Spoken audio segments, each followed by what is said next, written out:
పరం శాంతి. మనకి ఏదో ఒక దాని గురించి చాలా అహంకారం ఉంటుంది. ఈరోజు మనం చూస్తే మనం ఎంతగా ఆధారపడి ఉన్నామో, మన జీవితం అంతా మన చుట్టూ ఉన్న వాతావరణంపై ఆధారపడి ఉంటుంది. కొంచెం సేపు వాయువు లేకపోతే మన శ్వాస ఆగిపోతుంది. సూర్యరశ్మి రాకపోతే మన జీవితం ముగుస్తుంది.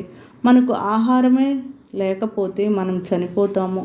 మనం కొంతకాలం పాటు ఆహారం లేకుండా జీవించగలం, కానీ మనకు నీరు లేకపోతే మనం అది లేకుండా కూడా జీవించలేము.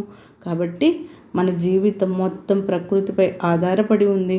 మరియు మన జీవితంలో మనం చాలా పెద్దవాళ్ళమని అనుకుంటాము.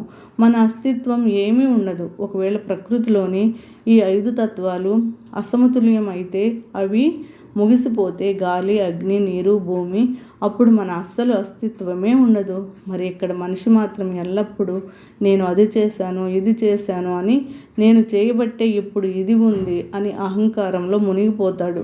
కాబట్టి ఒక వ్యక్తి దీనిని విశ్లేషించి దీని గురించి ఆలోచిస్తే అతని దృష్టి స్వయంగా భౌతిక ప్రపంచం నుండి ఆత్మవైపుకు మారుతుంది.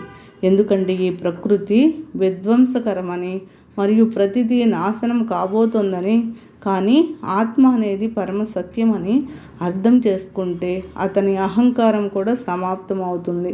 గాలి ఆగిపోతే ఊపిరి కూడా పీల్చుకోలేరు. మన జీవితం అంతమవుతుంది. కాబట్టి దేని గురించి అహంకారం?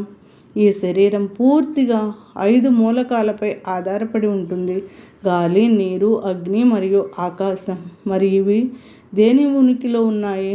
దాని గురించి ఆలోచించి ఆపై మీ అహాన్ని నాశనం చేసుకోండి.